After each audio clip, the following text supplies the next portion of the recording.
क्यों हम भारतीय लोगों में इतने मेटाबॉलिक डिजीज़ेज़ पाए जाते हैं? क्यों हमारी फैमिलीज़ में कोई ना कोई डायबिटीज़ या हार्ट प्रॉब्लम जैसे इशू को डील कर रहा है?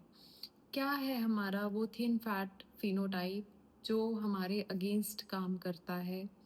और क्यों वेस्टर्न तरीके फ़ॉलो करने से, वेस्टर्न खाना-पीना खाने से हमारी मुश्किलें और बढ़ जाती हैं, ना कि कम होती हैं?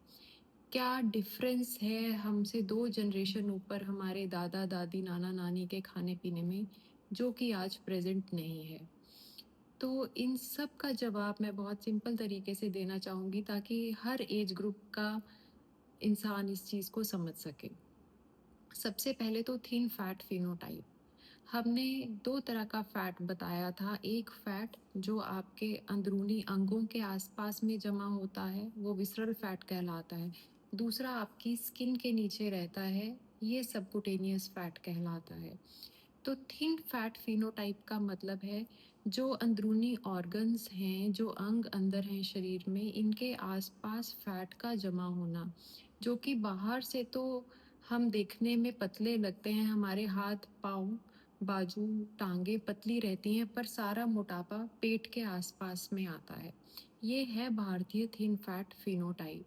ये फैट लिवर और पैनक्रियाज में जमा होता है, इंसुलिन के रेजिस्टेंस को बढ़ाता है और ब्लड शुगर को बढ़ाता है।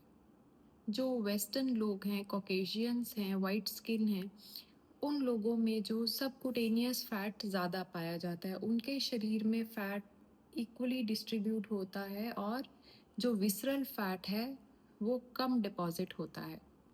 उनका मसल मास अच्छा रहता है। इंडियंस में फ्रॉम बर्थ ही इंसुलिन रेजिस्टेंस थोड़ा ज़्यादा रहता है। हमारा beta cell function as South Asians थोड़ा कम अच्छा है और हमारे में मसल थोड़ा कम रहता है। इसीलिए लो बीएमआई पर भी हमें डायबिटीज़ और हार्ट प्रॉब्लम जैसी चीज़ें हो सकती हैं। इन सब की वजह है थ्रिफ्टी जीन, जो कि एक एडवांटेज था जो हमें मिला, पर आज की डेट में वो हमारा डिसएडवांटेज बन चुका है। हम जिस रीजन में रहते हैं यहाँ पे फीस्ट एंड फैमिन का कल्चर चलता था, यानी कि जब खाना होता था तो खूब खाना होता था, जब अकाल पड़ता था तो सब जगह अकाल पड़ता था। यही वजह है कि हमारे राजा महाराजा जो थे वो स्टोरेज रखते थे अन्न अनाज का, ताकि जब अकाल का समय आए तो हम लोगों के पास खाने के लिए सुविधाएं उपलब्ध हों। ये जो प्रॉब्लम थी अकाल की, ये और भी गहन हो गई जब ब्रिटिश राज आया। ये 200-300 साल ब्रिटिश लोगों ने हम पर कैश क्रॉप्स जो है हमारी जगह पर उगाए, और कैश क्रॉप्स यानी कि तंबाकू, कॉटन, इस तरीके की चीज़ें जो वो बाहर भेजते थे, और खाने की चीज़ें यहाँ पर कम उगाई गई। तो उस समय में भी 200 साल बहुत ज़्यादा भारी अकाल पड़े हैं। टाइम टू टाइम 5-10 साल में हर बार अकाल पड़ता था। उस वजह से हमारे अंदर एक जेनेटिक मॉडिफिकेशन आ गई थ्रिफ्टी जीन की। मतलब जब हम लोग इतने एफिशिएंट हो गए कि हम थोड़े से खाने से भी फैट बना पाते थे, फैट स्टोर कर पाते थे, और उस फैट को जब ऐसी कंडीशंस आती हैं अकाल जैसी, हम उसको अपनी एनर्जी एक्सपेंडिचर के लिए यूज़ कर सकते हैं। अब आज के ज़माने में क्या हुआ, आज हर जगह अबंडेंस है, खाने की कोई प्रॉब्लम नहीं है, और ये थ्रिफ्टी जीन हमारे अगेंस्ट वर्क कर रहा है। Since the globalisation has occurred, आज आपको इंस्टाग्राम पे देखने को high protein, low calorie diet, zero carb diet, keto diets, cheese loaded, egg, chicken, सब तरह की डाइट्स मिल जाएंगी, पर ये डाइट्स हम इंडियंस के लिए काम नहीं करती हैं। ये हमारे मेटाबॉलिज्म को और ख़राब करती हैं। आज हम ये डाइट लेना शुरू करते हैं तो हो सकता है कि शायद 5 ही दिन लगेंगे कि हमारा इंसुलिन सेंसिटिविटी ख़राब होना शुरू हो जाएगा, हमारे लिवर के अराउंड फैट डेपोज़िशंस शुरू हो जाएँगे, और हमारे ट्राइग्लिसराइड लेवल्स थोड़े ऑल्टर होने शुरू हो जाएँगे। हम हाई फैट ओवरफीडिंग नहीं कर सकते हैं, और जो करंट लाइफ़स्टाइल है, ये जो पुरानी बीमारियाँ जो हमारी फैमिलीज़ में चली आ रही थी, उसको 5 से 10 साल और जल्दी लाना शुरू कर देगा हमारी ज़िंदगी में। हमारी आज की जनरेशन और हमारे बच्चे आजकल बहुत ज़्यादा रिफाइंड कार्ब्स खाते हैं। Bread, cakes, pastries, creamed stuff, ये सब बहुत आम है घर में रूटीन में खाने में। शुगरी चीज़ों का यूज़ बहुत बढ़ गया है, मीठे biscuits, juices, sodas, these are all which have just walked into our lives and we refuse to say no to them.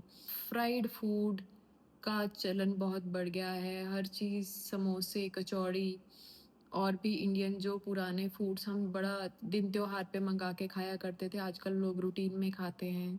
Processed food, package में आने वाले डब्बा बंद चीज़ें घर में बहुत पाई जाती हैं और ये सब हमारी कंडीशन को, हमारी आने वाली बीमारियों को, हमारी ये अगली जनरेशन को बहुत जल्दी बीमार बना देगा।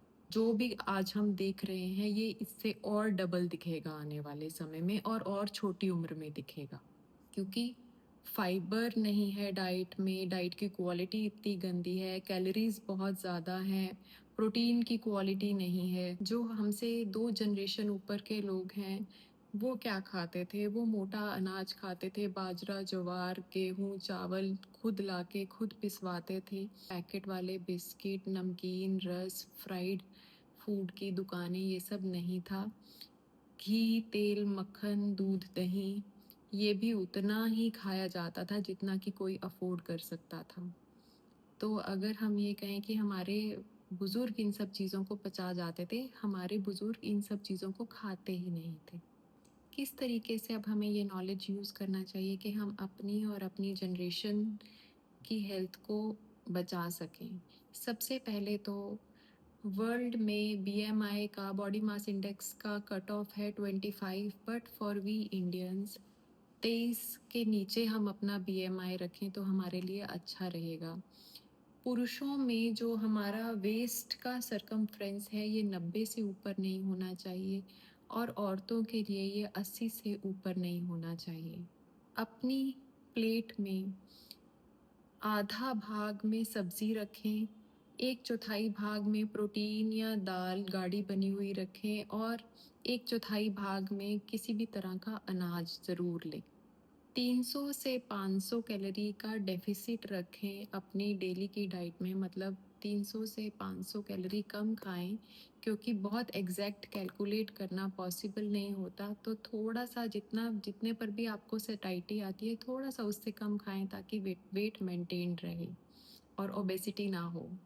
मूवमेंट ज़रूर करें, जो कुछ भी आप कर सकते हैं, चाहे वो सैर है, योगा है, एक्सरसाइज है, किसी ना किसी चीज़ को ज़रूर करें हफ्ते में 150 मिनट से 300 मिनट के लिए, ताकि आप हेल्दी रहें और आपका मसल मास बना रहे। इसके अलावा 7 से 9 घंटे की नींद लीजिए और अगर आप 30 की उम्र के ऊपर हैं तो ईयरली अपना एक चेकअप ज़रूर कराइए।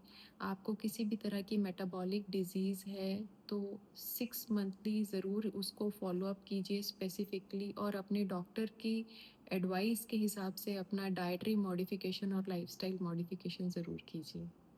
Thank you.